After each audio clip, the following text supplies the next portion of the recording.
Application 4 résolue. Une application 4 qui porte sur l'analyse des coûts, hein, c'est une gestion opérationnelle, euh, chapitre de gestion opérationnelle, hein, apprécier la rentabilité d'une prestation de service.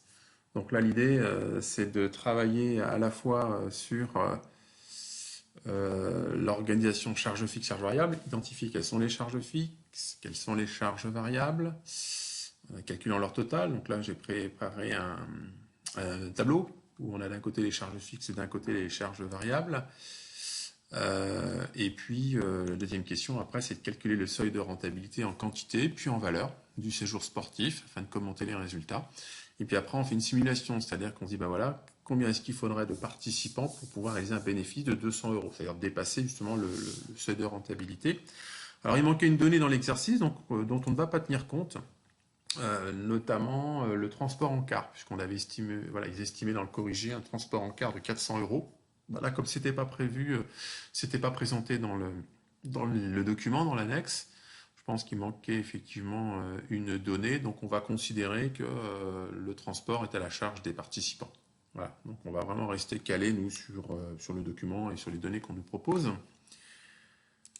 Donc, bon, j'ai déjà préparé effectivement, mis d'un côté ce qui était des charges fixes et de l'autre côté ce qui était des charges variables. Donc, on peut déjà se rendre compte que du côté des charges variables, bah, l'hébergement, évidemment, l'hébergement, c'est une charge variable. On prévoit un hébergement dont le coût fixe est. Alors, le coût, vous direz, oui, c'est un coût fixe, je ne comprends pas, c'est un coût fixe qui est de 35 euros par personne. Bah oui, mais vous voyez bien que c'est un coût par participant, et plus le nombre de participants augmente, plus le coût de l'hébergement, lui, va augmenter de façon proportionnelle. Donc, c'est en cela que c'est une charge fixe. Le fait que ce soit indiqué dont le coût est fixé, attention, dont le coût est fixé, ça ne veut pas dire que c'est un coût fixe.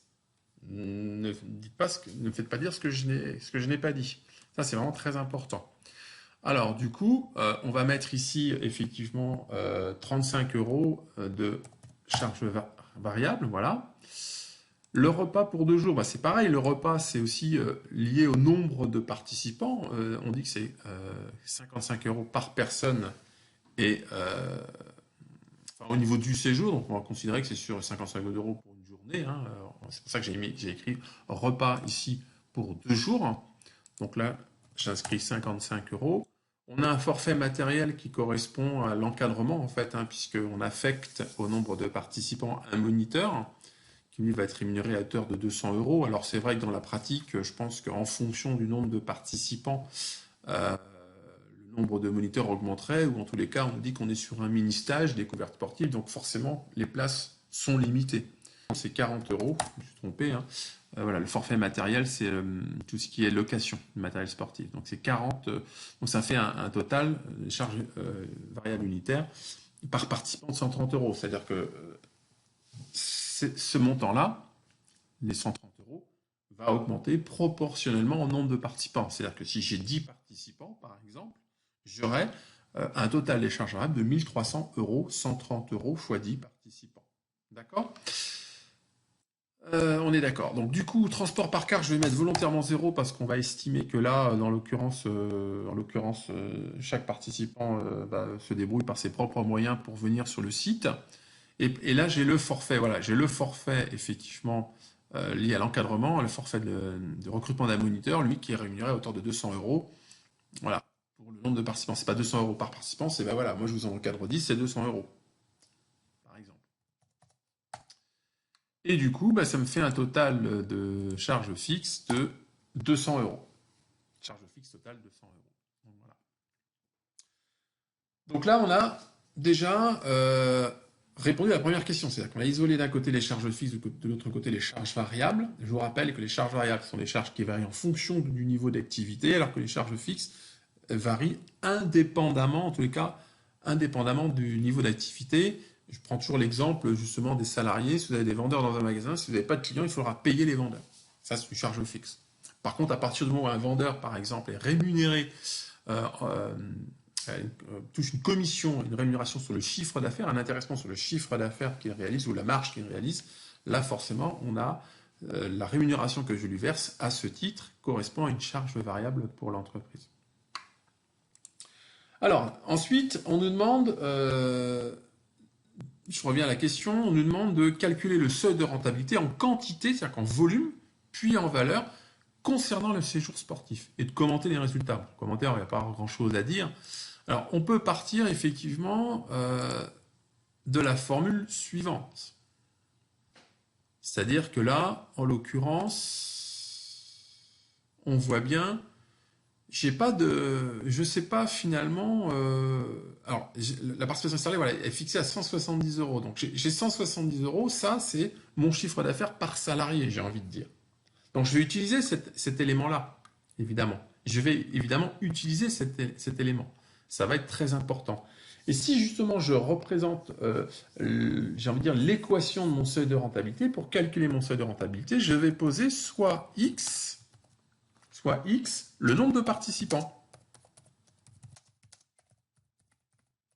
Puisque c'est ce que je recherche.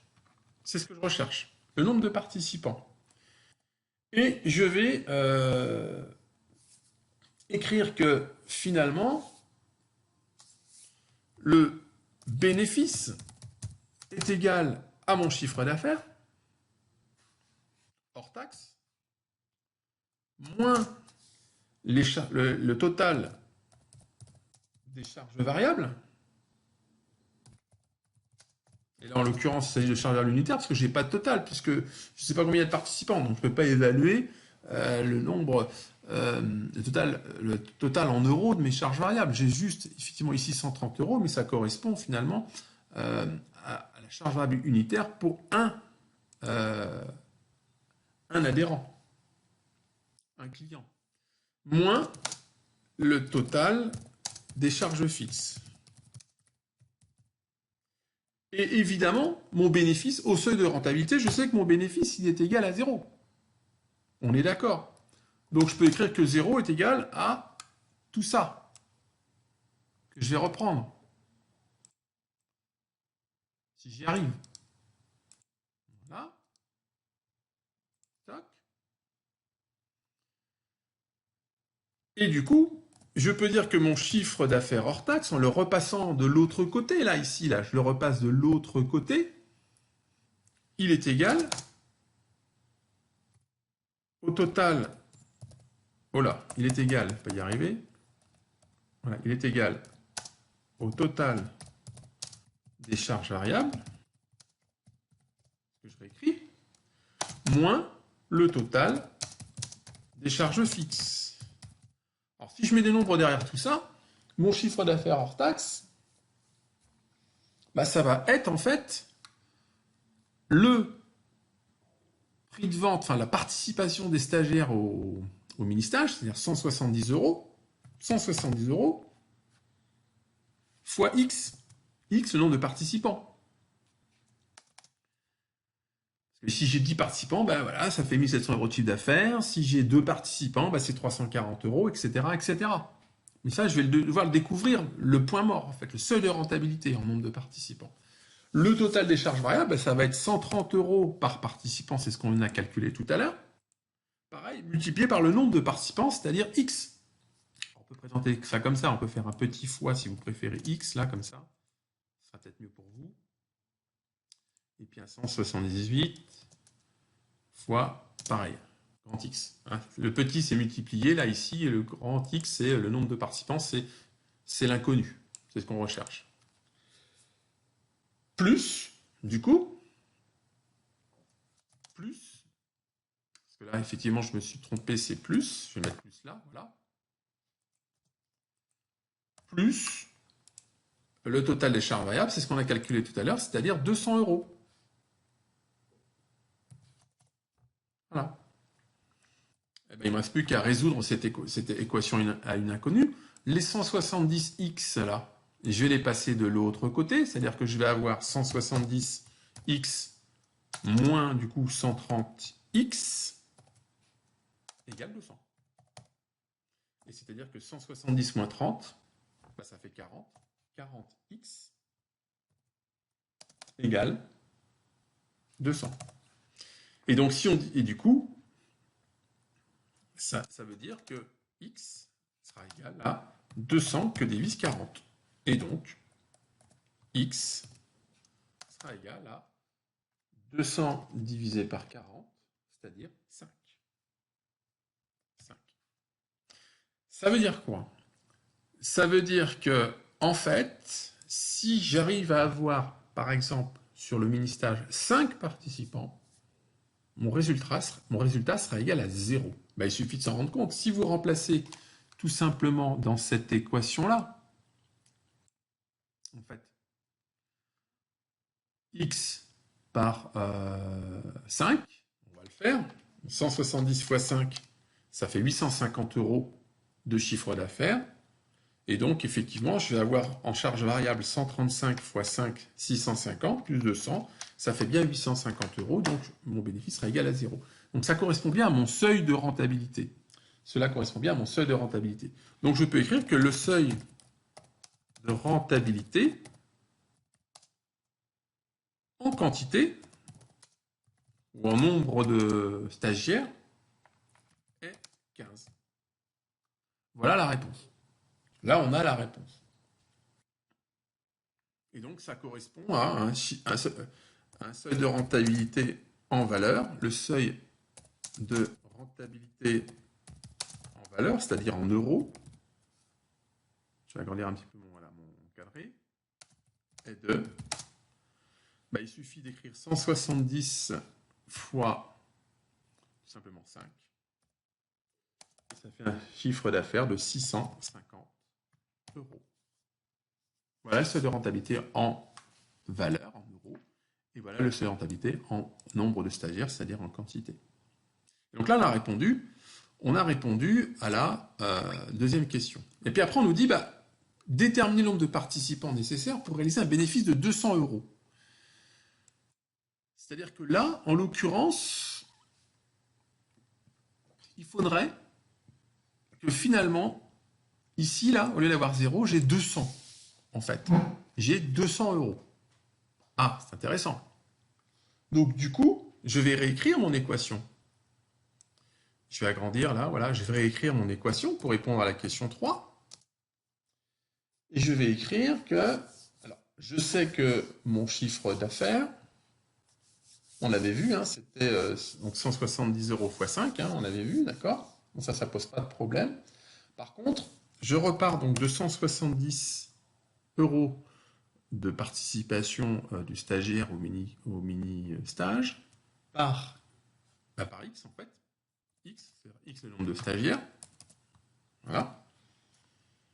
Moins 130X, ça c'est les charges variables, ça ne change pas en fait. Moins 200, puisque 200 c'est mes coûts fixes, ils ne changent pas également. Et ça doit me donner un bénéfice de 200. C'est-à-dire, je reprends en fait cette équation-là, sauf qu'au lieu de mettre 0, je recherche à faire un bénéfice de 200, je mets 200. Puis il suffit, qu'est-ce qu'il suffit de faire? Il suffit de résoudre aussi cette équation. Donc là, en l'occurrence, je vais avoir 40x. Le 200, je vais le mettre de l'autre côté, ça va faire 200 moins 2, ça va faire 200 plus 200, ça va être égal à 400. Et donc, je vais avoir x, j'espère que vous me suivez, égale 400 divisé par 40, soit, voilà, x égale 10. Voilà, 10 en fait. Donc, en l'occurrence, ça veut dire quoi? Ça veut dire que pour réaliser un bénéfice de 200 €, il faut compter 10 participants. 10 participants. Ouais, j'ai pas bien fait mon euro là, voilà. Pardon. Voilà. Il faut compter 10 participants. Voilà la résolution de l'exercice. Donc là, dans cet exercice, vous avez su effectivement répartir d'un côté les charges fixes et les charges variables. Donc il faut connaître la définition des charges fixes et des charges variables, c'est très important. Et puis aussi, on a appris, en passant par un système d'équations une inconnue, et en partant de la formule, tout simplement, de comment est-ce que j'obtiens un bénéfice, c'est mon chiffre d'affaires moins mes charges, donc moins le total de mes charges variables, le total de mes charges fixes. Comment, effectivement, en appelant X l'inconnu, comment est-ce qu'on trouve un seuil de rentabilité en quantité et aussi en valeur. Merci de votre attention.